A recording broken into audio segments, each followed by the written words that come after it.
Hello, podcast world, fellow horticulturists, lovers of plants, gardeners, family, and friends. Welcome to Shrubby Buddies, the podcast, friends with woodies for garden goodies. I'm host Matt Guthrie. And I'm host Tim Fleischer. Coming at you from Central Ohio, Zone 6B. We're just a couple of public horticulturists and certified arborists with experience in education, landscape design, gardening, retail, and wholesale. So grab a drink, polish your pruners, dust off that kneeling pad, and let's get down to business.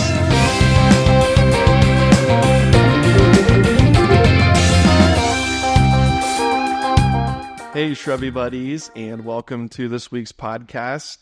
I am host Matthew C. Guthrie I, joined with Timmy Magnolia Belly Fleischer over here. How are you, Timmy? Good afternoon, Matt. So great to be here with you today. Yeah, it's even better to be here with you. Times two. Yep. So, what are we going to get into here? So, I guess first we're going to answer a user submitted question.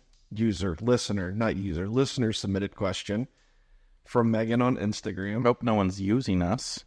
That would be sad. I hope not too. But yeah, so Megan on Instagram, she asked, where are all the monarchs this year? So I'm not real sure. I've been wondering the same thing. I really haven't seen any on my butterfly weed at home. I haven't seen caterpillars. Even here at work, I haven't really seen a lot of caterpillars. I believe it's a Paula Cole song from the 90s. Where have all the monarchs gone? Right? Yes, it is. Yeah, good call on that. So I did a little researching on it, and apparently the lack of monarchs that we're seeing here, like in Ohio and in the Midwest, and probably along the East Coast and everywhere else, is due to several things. Extreme drought and heat, prolonged periods of extreme drought and heat in Texas and Oklahoma has caused loss of milkweed in these states, which is the first states they come through when they're migrating north, and the food's not there for them to eat, so they don't have, the nutrition that they need to get where they're going to go, and they die. So they can't get this far north. They can't get this far north. Okay. Also, deforestation in Mexico, which is where they spend their winters, so they have less area to go to in Mexico to spend the winters, and also just the more and more use of pesticides in, at home and also in commercial agriculture is killing the monarch butterflies, and that's why we're not seeing it. So apparently this past spring into summer, it was the second lowest migration that they have ever seen coming out of Mexico. So not good, but the good thing is they are quick to repopulate if the conditions are right. So if we can get these rains, if more people plant food for them and all of that good stuff, then they will do a wonderful job of repopulating. And, I think also, whether you want to believe it or not, climate change is contributing to this, the extreme droughts and the extreme heats. Now, we won't go down the rabbit hole of what's causing the climate change, but I do feel that it is happening. So, so I think that kind of answers your question, Megan. Thank you, Megan. Yeah, thank you, Megan. And with that, we're gonna talk about milkweed this week and the monarch butterflies and things. So it was a very timely question. Yeah, perfect question for that. So this week's episode is diving into the fascinating world of milkweed and monarchs. So, and with us today, we have a special guest. She's been on the podcast before. I've got a little introduction for her here. Should I read it off? Let's hear it.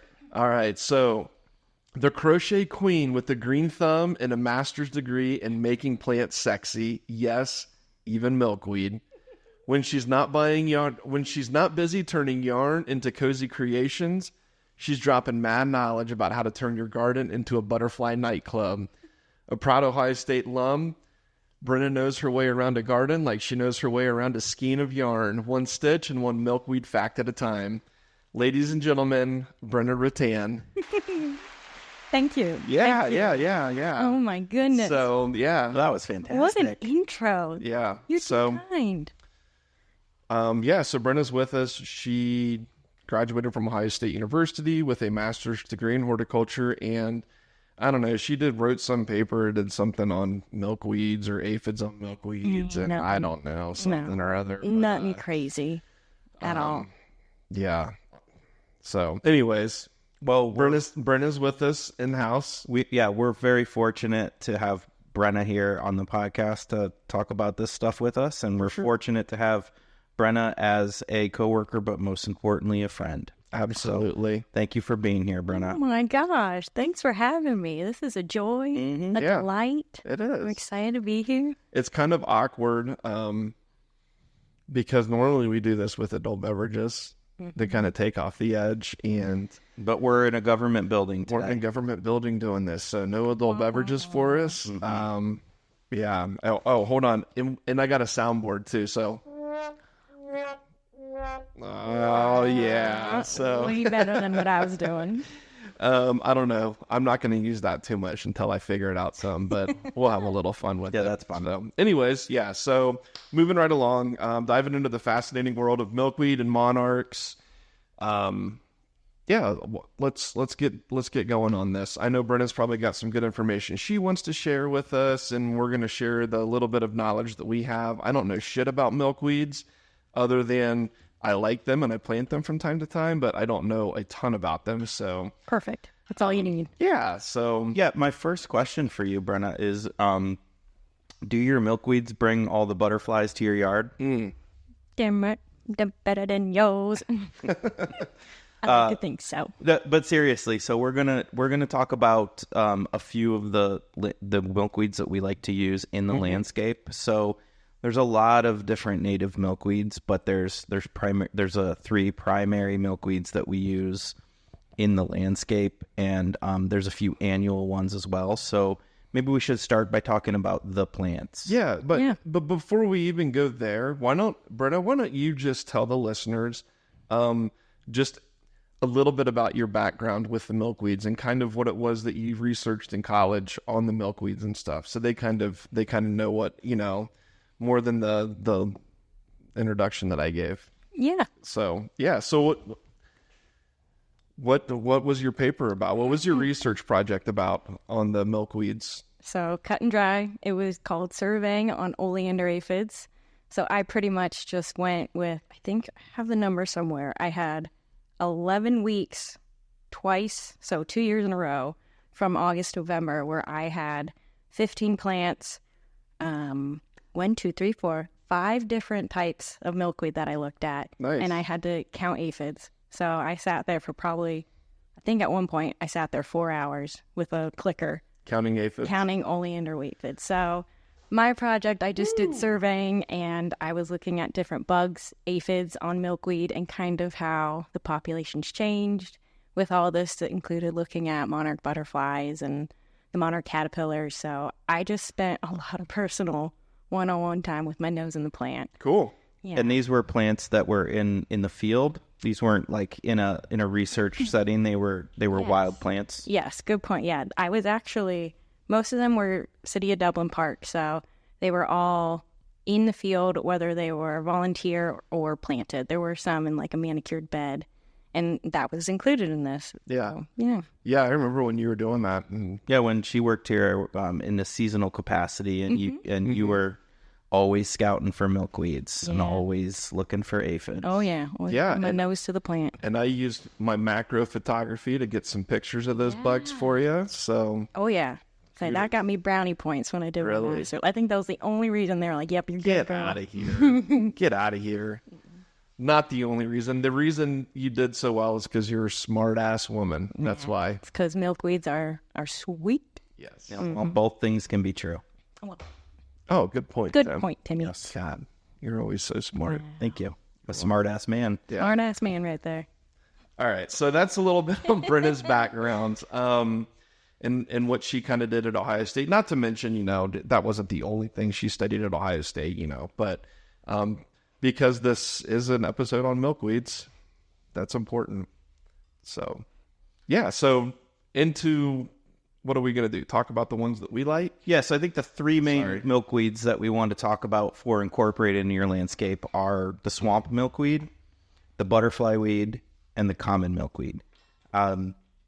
So swamp milkweed is probably my favorite of the three. Okay, that's tough. Ooh, Really? I'm surprised.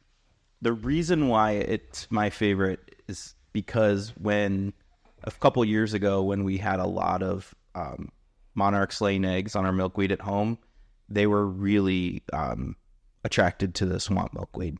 So that was just a fun one to have in the garden to go out with my daughter, and we would bring them in and rear them. So it's like there's not for looks necessarily or for the ornamental use of them, but more because it's like an amazing resource for the monarch butterflies, and also you have that like connection with your daughter. Correct. You know, okay, yeah, I got you. I get it. Yeah. So that swamp milkweed, like its name indicates, prefers consistently moist soil. In fact, some of the ones that we had at our house, it got dry and they've died. They've reseeded, but the main plants have died. So that milkweed really needs a moist area compared to the other two, the butterfly weed and the common, which they can handle some moist, but they definitely can do just fine in a dry area too.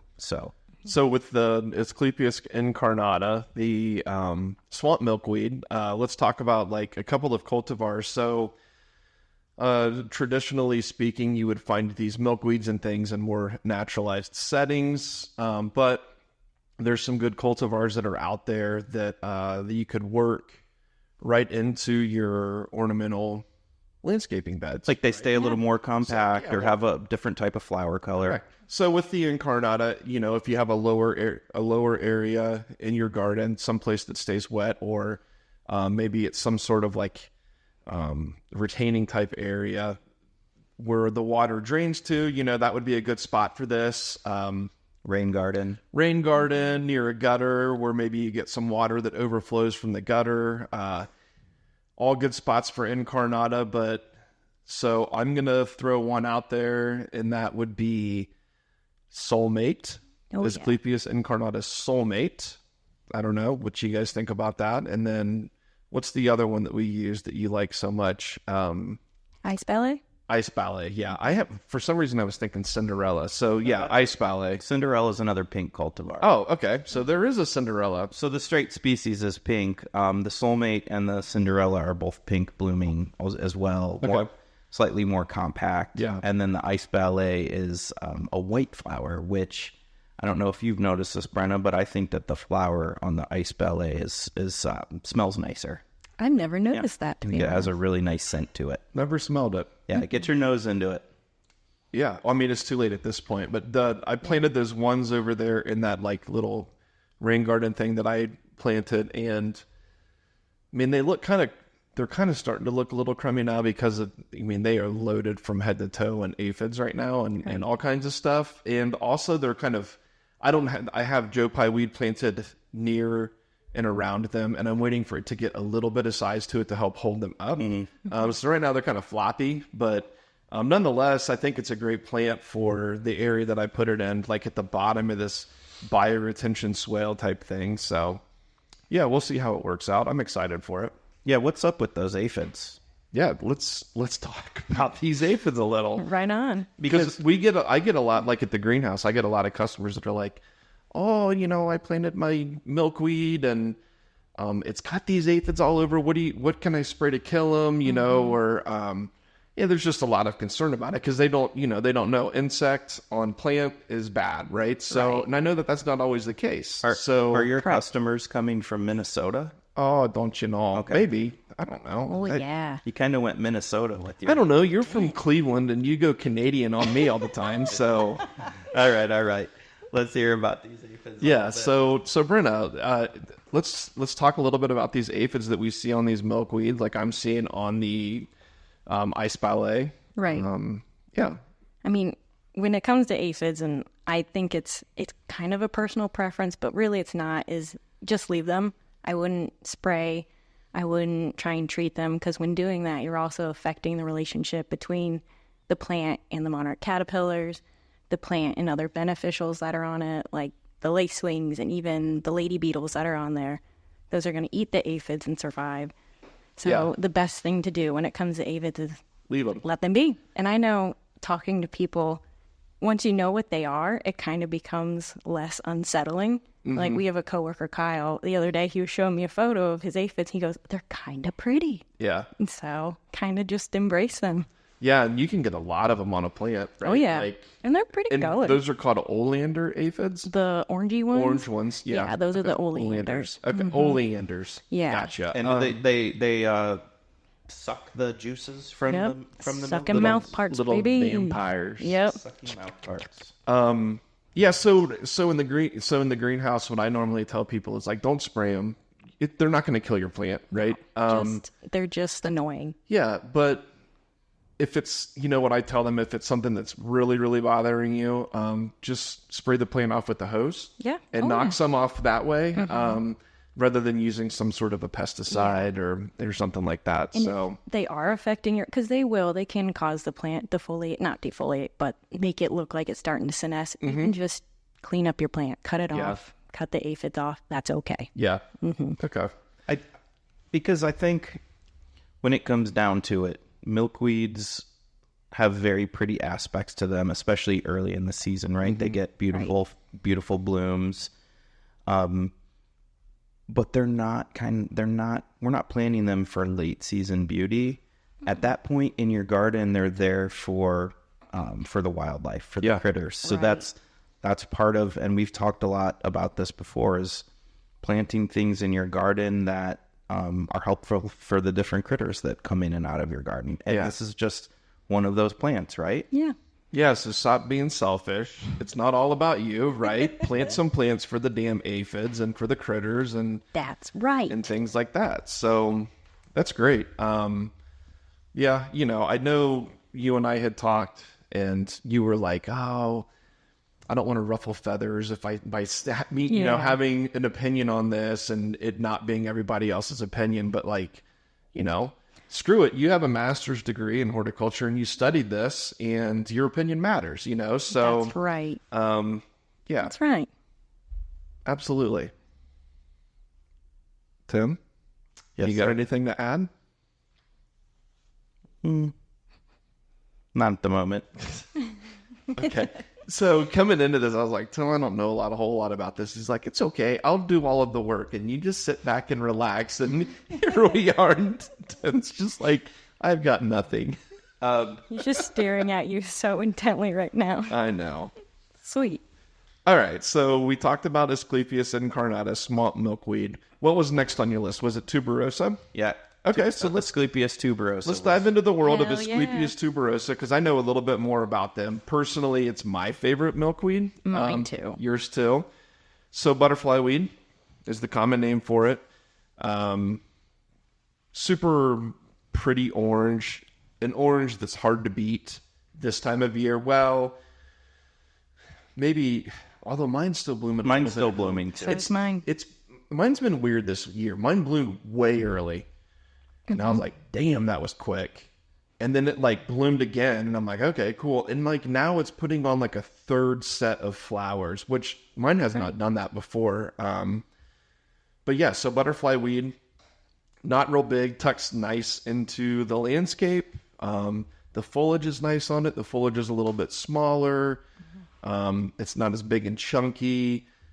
Like I said, the orange flower on it is intense. It is bright orange. It sticks out so well. It contrasts with so many different things. It can really be plugged into small areas because it will kind of figure its way around, up through and around things. But I've seen plants that are loaded with monarch caterpillars on the butterfly weed. Yeah, so I don't know, if you said it was one of your favorites, Yeah. Brenna. So, what do you have to add on the butterfly weed? I like its size and how tough it is. Yeah. Because it can handle super dry environments. I feel like it's my one plant. I planted it early this spring. I really haven't had to water it at all. So it's super durable.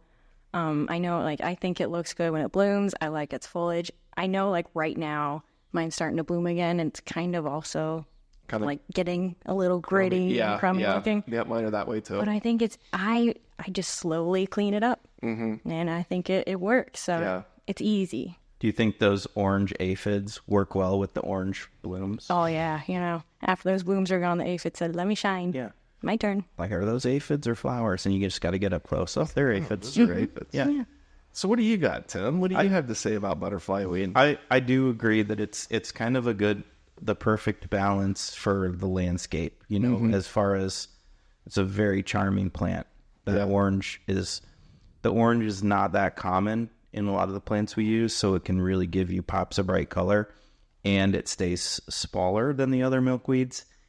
And so once it's blooming and its size complemented with your garden, it probably is the most utilitarian of the milkweeds. Great word. And thank you. And I think with that, like, just like Brenna had touched on how tough of a plant it is. Like, man, these things, I've seen them growing in the worst conditions alongside of highways, and they just look so baller, and it's like little blue stem, it's just one of those tough plants that we should be thinking more about moving forward. Like when we answered Megan's question, these extreme droughts and these extreme heats, just the weather extremes, we need tough extreme plants to work with that, right? And I think that butterfly weed is that. Yeah. Yes, and another thing about it is we're not at home anyways, not too quick to cut it back, because we're always waiting for this late butterfly migration to come in. And so we don't want to cut off those seed heads. So oftentimes it'll reseed because we leave the seed heads on it. I don't find the seed heads to be super attractive, but that's subjective. But I have seen caterpillars eating on the seed pods. What you eating on? What you eating on? What you eating on? Little caterpillar. And they'll be eating on the seed heads. So that when I saw that, I was like, well, I'm never going to cut these back because they're using all parts of this as a food source. So we just leave it. And you said it's subjective, because I kind of find the seed heads attractive. I knew you'd say that. When they open up and the seeds are kind of like, dancing out of the seed pod, I think that there's something pretty about that. I've had the seed heads not open up until later in the fall, and they take on this kind of purpley hue. And I've had that. I had one that was backdropped by some like Caryopteris, and it just looked fantastic. I have pictures of it, and it looked fantastic. And it was that golden Caryopteris, the yellowy one. So I don't know. I kind of, personally, I like the seed heads on them. Get a picture of that on the gram. Yeah, absolutely. So I think the seed heads are fun to like kind of kick too when they're ready to seed out. Just take your foot, a little boop. Yep, just kick them out and It's a little show. Well, it's like when you blow a dandelion, but instead of spreading dandelions around, you're spreading milkweeds around, which is kind of cool, right? It feels better. Yeah, it does. It does. Since when I worked with you, when you worked here years ago and you were doing your study, Brenna, we looked at a lot of butterfly weed. And of course, I was always looking for the caterpillars because that's what I knew what to look for. But you showed me a lot of cool insects on a particular patch of butterfly weed. Would you talk about some of the critters that like to live on and amongst the butterfly weed? Yes. I would love to. Because we've talked about the caterpillars, the monarchs, and we've talked a little bit about those aphids. But there's a few more things that are really fascinating to me. There's a whole other world out there. So what you're talking about specifically is the lacewings. So I think there's two types of bugs on the monarch plants. There's natural enemies, and then there's what I like to call plant eaters.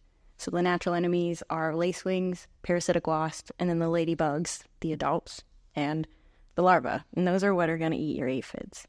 And if you just look, like right now, the ladybug larva is all over. And they're kind of cool looking. They're kind of gnarly looking, eating up all those aphids. What do they look like? They look like black and orange little spiky worms.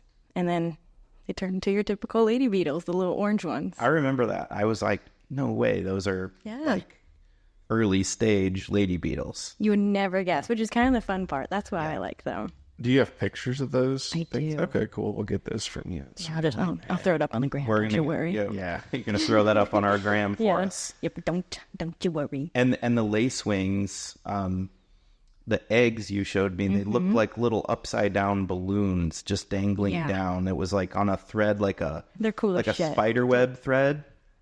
What'd you call them earlier? Pinatas. Little pinatas. Oh, yeah.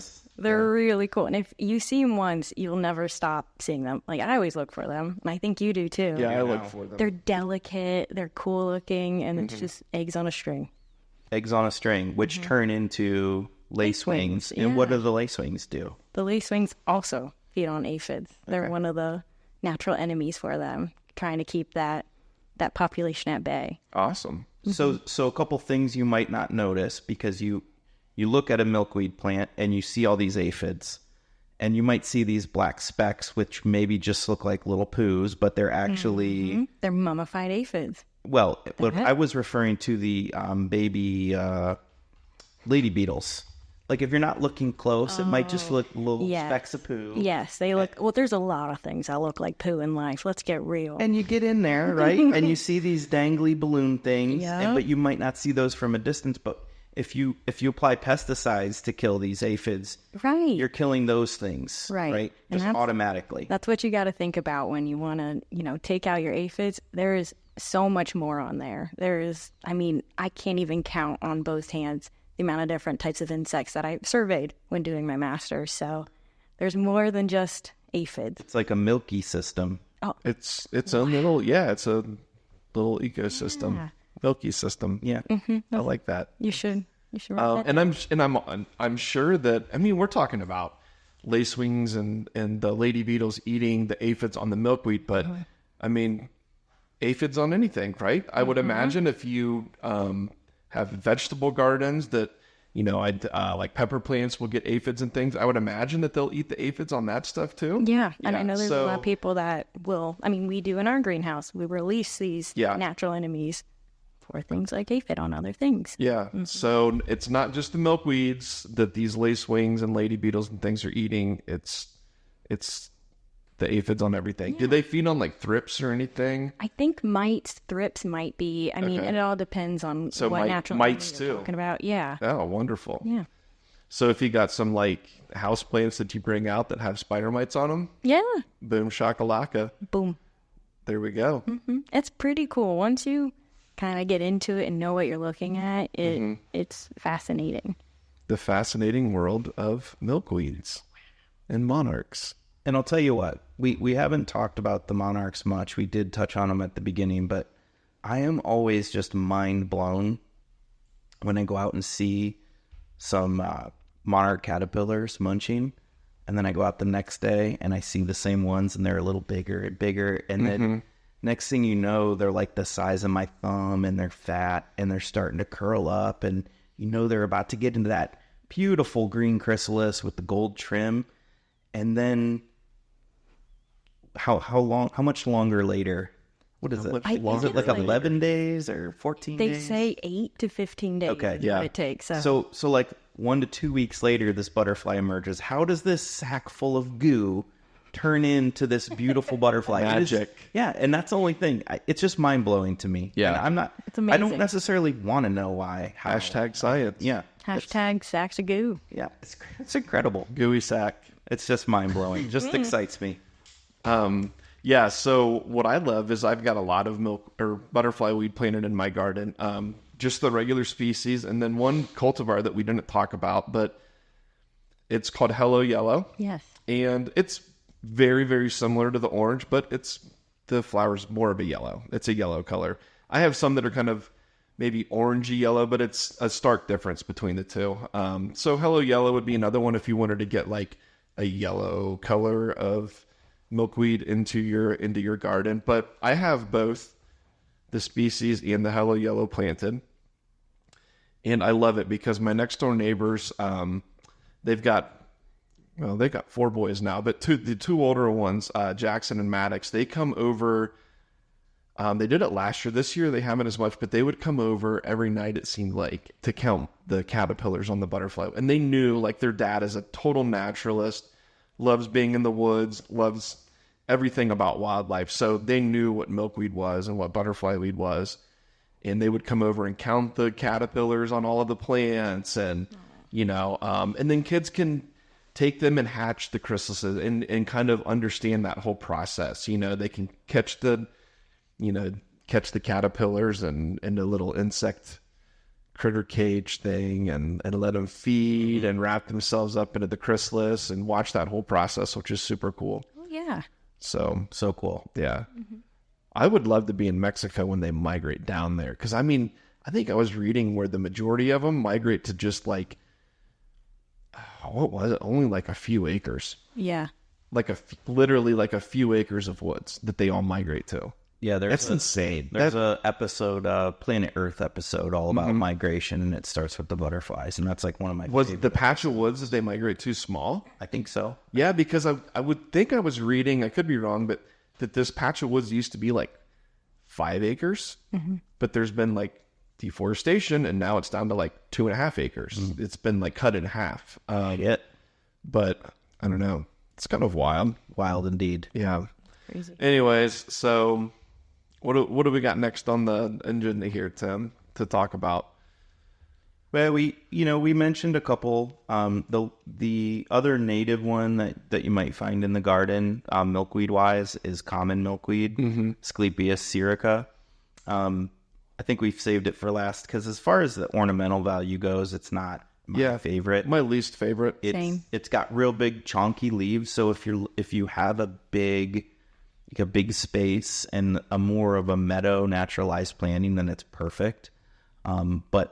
But for a little home gardener, it might be too much, and it tends to just kind of come up and reseed a lot. So it can get out of control. So So a guy that works with us at the City of Dublin is an avid deer hunter, and he collects the seed from it to use as a wind indicator. So he packs a Ziploc baggie full of milkweed seed. So when he's hunting deer to check wind direction, he's spreading milkweed seed also, and he uses it as a wind indicator. So there's a little, for anyone that may listen that's a hunter, you can use that as a wind indicator. I thought that was really cool. Smart. that's fantastic. So, yeah, because it's so light, it's almost like cotton, right? And it just, the slightest little bit of breeze will catch it. And yeah, so that's Mike, one of the cool kids. Shout out to Mike. Yeah. What's up, Mike? Cool kid Mike. He left early today, probably to go fishing. Yep, probably. I hope he brought his milkweed seed. Yeah, that's good on the water too. Yeah, you gotta know where the fish are. In case you need a snack or something. Water indicator. And this flower on this is kind of a more of a pale pink, and it hangs down almost in like a ball, right? Am I saying that right? The flowers kind of nod downwards, and it's a bunch of flowers clustered together to almost form a ball. It's when it's in bloom, it is beautiful. But out of the 3 milkweeds that we might use in the landscape, the least beautiful. Not my preferred landscape milkweed. No. Nah. But I love seeing it in prairies. I love seeing it. I do too. Yeah. It's also one of the first things I feel like you see in a prairie that you're like, yep, that's, things are blooming, things are going. Yeah. Yeah, it's a big chunky plant too. It's very noticeable. Yeah. So cool. So that was it on the kind of native milkweeds, right? Yeah, and there's more. We have more native milkweeds than that, but tons more. Yeah. Those are things like you might want to go out on a little trip and find in certain natural habitats, but it's not stuff you're going to find at the garden center to plant. Yeah, you could find, I know here in Central Ohio, there's Cyto Gardens. Then they have a lot of stuff. And then also Riverside Native Perennials, and they do just about every milkweed that there is. So there are these specialized native plant nurseries that you can find all of that at. The ones that we kind of talked about are some you're going to see more available in your local garden center that's going to be selling stuff that you're going to go home and plant in an ornamental type landscape setting. So yeah, that, we won't get into all of the different ones, but I do want to touch on a couple that would be more annual. One would be the tropical milkweed. I don't know a lot about it. I think it's beautiful, and I know that there's a little bit of controversy that comes with it. Am I right? I have read about controversy that there is problems thinking it affects the monarch migration because the plant dies back or senesces different depending where it's planted. Yeah. I've heard that there is signs there's like a disease. It's called like OE. I can't say the scientific name, but that it's affecting monarchs. But I've also read where a lot of that is it's not significant. Okay. So it's like you can plant your tropical milkweed. Yeah. Have fun. Okay. So we're saying that there's some thought that maybe a tropical milkweed being here in a temperate climate is confusing them a little bit. Yeah, they're saying that it dies back different than our natives. Okay. Which it probably does, but here, especially where we're at in Central Ohio in 6B, it doesn't. B? It doesn't. I mean, it dies back very similarly to our natives. Yeah. I think a lot of the problems is more south, where it may keep longevity going. Okay, and this is based on no science whatsoever. But if you like the tropical one, because it does have a different flower, it's got some bright reds and yellows and oranges. I think that's really pretty.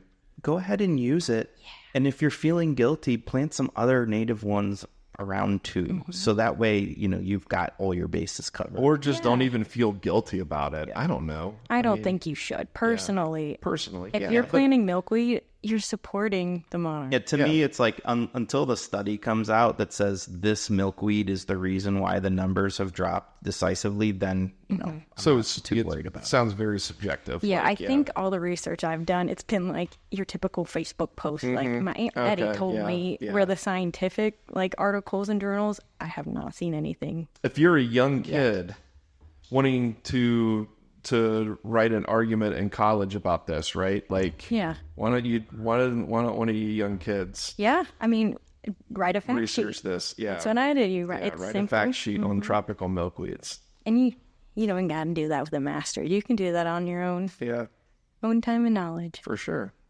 So tropical milkweed. Is there another annual milkweed that we tend to use? Yeah, there's so many. There's a variegated one. But there is an annual, right? It's not Asclepias. It's not Asclepias. Hairy balls. Oh, yeah. and you all are probably laughing thinking there is no such thing. But no, it's legit. The common name of this plant is hairy balls plant. And use your imagination on what it looks like. Do a little Google or Siri search. Or just wait and we'll get it up on Instagram. But I'll put it on the gram. Okay, Brenna's got it. Gonthocarpus. Physocarpus, hairy balls plant. And we use it as an annual. Grow it from seed. It grows from seed super easy. It creates this just big plant that gets these hairy balls. It flowers, and then the flowers turn to these seed pods that look like hairy testicles. So, but I mean, they are. How many caterpillars were on the ones out front last year? Brenna, take this. Golly, I would say over 20, 30. 1,000. 1,000. Yeah, I was going to get there. 130,000. But regardless, a crap ton of monarch caterpillars feeding on these things. You guys remember when that jackwagon came into our building and started picking them off? I'm not going to say any names, but I know that jackwagon. Yeah. So, but yes. Yeah. He was picking them off. He didn't know any better. He was like, there's bugs on here, and was like picking them up and throwing them on the ground. And it's like, yo, bro, like, what the hell? I was ready to fight. Yeah, I was. Brenna was ready to throw down. I was like, come here. You're still keeping his name close to your vest because you don't want Brenna to fight him. Yeah, I will find you. Well, it's not just that. I mean, I'm not throwing him under the bus. Yeah, so. he didn't know any better, but don't do it again. Please don't Whatever. do it again. So hairy balls would be another one that you could use, in pots on your back patio. It's kind of tropically looking too, so maybe around your pool or a hot tub or something. It's a great for a talking point. Yeah. It's... Oh, yeah. The first place I ever saw it was... Cultivate. No, it wasn't. It was like Sense, when Sense was a thing in Central Ohio. And it was Acorn Farms that had it. And Mike, the sales rep, Mike Epp, we saw him, we're like, what is this? And he's like, oh, it's hairy balls plant. And we just lost it. And he's like, no, really, it is. And we're like, oh, that's freaking awesome. And he's like, the reason why we put it out here is it's a talking point, like for people like you to ask what it is, and then we tell you and you get a laugh out of it. And, I planted a whole bunch of it last year, if you recall this, on the plaza here at Riverside Crossing in Dublin. And when I'd be out watering my pots, every single person would just stop at it and just stare up at it. And then, take a picture of it and try to figure out what it was. And it was great. It really, this is an interesting plant. Yeah. So People are taking photos of your hairy balls. They were. Yep. Lucky them. So I was watering them. And we won't. Never mind. So, anyways, okay.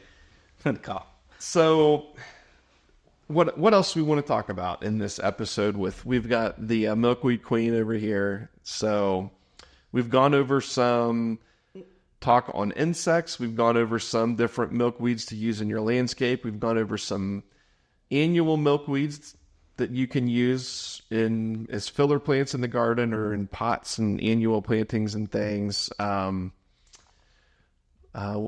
else? Well, I was wondering if Brenna wanted to have the floor for a minute, and if there's anything that she thought we might have missed about milkweed and its relationship to critters, or anything that you just thought was super important that you wanted to reiterate.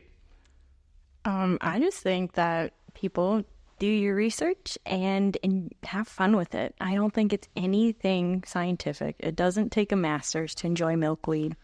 It doesn't take any sort of really hard knowledge. Just plant it, watch it, have fun with it, ask questions about what you're looking at, and just feel good about the fact you're helping out monarchs.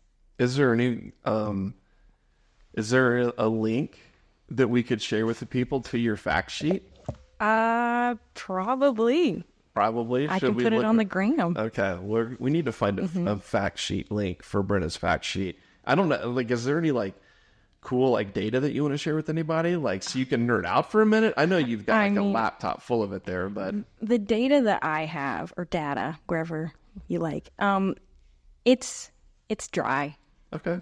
It's, I'll put it on the gram and you can look at it. But a lot of what I did was a lot of counting and deciding if high-low populations of aphids on milkweed. So we can, I did it so you put a don't have link to it Yes. in our profile, and we could do the same on Facebook. See, this is where we need a Shrubby Buddies website. This community that I keep, I want to build a Shrubby Buddies community.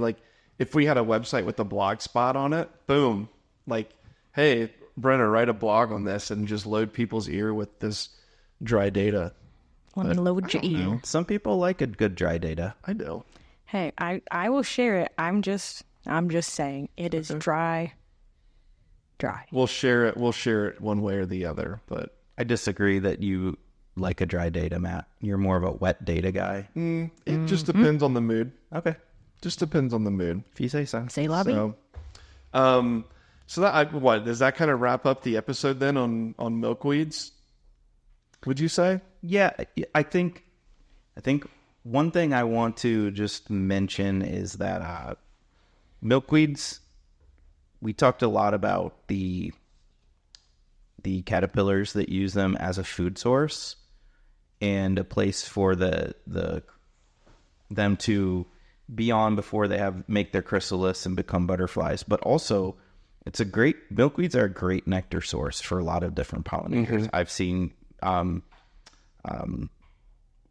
kind of butterflies are we talking about again? Monarchs themselves, adult butterfly monarchs nectaring on milkweed. It's kind of like a full circle thing. Yeah. But I know this specifically, again, another reason why I love the swamp milkweed is they get loaded with the bees too. Yeah. So, and other types of butterflies. So, and just flies. I've seen flies on them too. Tons of flies. Yeah, which is another important pollinating insect. So it's a great addition to a pollinator garden. It's like, if you're going to do a pollinator plot, I would start with milkweed, build around milkweed, because it's going to guarantee the monarchs. I almost forgot again what they were called. I keep thinking about swallowtails too, because they're fantastic. They're important. So that's why I forgot. swallowtails is another talk for another day. Another day. But when you're planting a garden, a pollinator garden, it's really important to have nectar sources and food sources. So, like say a swallowtail wants to eat on something like dill.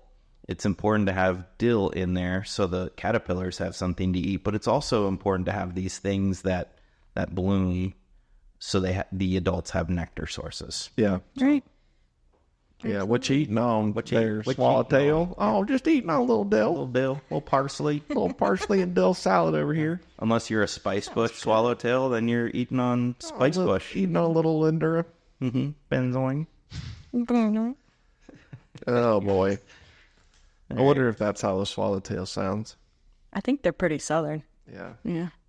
Yeah, what you eating on? Like Texas Southern, or like Southern? I don't know. I haven't Maybe a talked to little one in a bit while. Texas, I don't know. Brisket. Tenderloin. What are we talking about right now? Get out of here. All right, so that's it for the milkweeds. We're going to go off the rails. You know what? Momentarily. So we didn't talk about it at the beginning because I don't know why, I just was nervous about starting this episode, and I just blew right past kind of what we had done. So I don't want to talk about what we've done this past week at the end of the episode. But let's just talk in next week's episode. We'll talk to you guys about somebody very special that we met. Ooh, a little cliffhanger. Tim, Brenna, and I met somebody very special, very important to not only us, but to probably a lot of you listeners, honestly. She's kind of a celebrity on the gram, like social media stuff. Based here in Central Ohio, and we're going to hopefully do a podcast with her at some point. And Brenna said she just wants to sit there with popcorn and watch and just like nerd out because she's a total fangirl and we're total fanboys. So Yeah. we'll talk about that in next week's episode and kind of how that meeting came about thanks to Brenna. Anyways, yeah. So listen next week for that. We'll talk about that some. Otherwise, yeah, I think that kind of wraps up this week's episode on the milkweeds, a little bit about the monarchs, the aphids, Brenna being a milkweed badass, and all of that good stuff. So if you have any questions, you can get us on Instagram, on Facebook, shrubbybuddies@gmail.com. Yeah, shoot us a line, and we'll be sure to try and answer your questions. If you have any questions or whatever on the milkweeds, send them our way, and if we don't know the answers, then we'll have Brenna get you the right answer for it. Not to put you on the spot here on the end, Brenna, but do you have any advice for anyone wanting to do some crocheting? Any skeins of yarn that they should have? I have advice. Yeah. A number 10 J hook. Don't listen to him. Okay. Please. Get yourself some clover hooks. No, I'm done. Okay, so no. Nope. I just yarn and hooks, baby. Yarn and hooks. There we go. Sweet. All right, people. Well, that wraps it up for this week. We look forward to doing this again next week. And until then, this is the Shrubby Buddies, and we love you harder. +2. Yes, I do. No, you don't. Yes, we love you harder. Brenna, what do you have to say to people? I thought I was supposed to say +2. That's right. Love you harder. +2. No, you don't. We out. We out. Bye. Bye.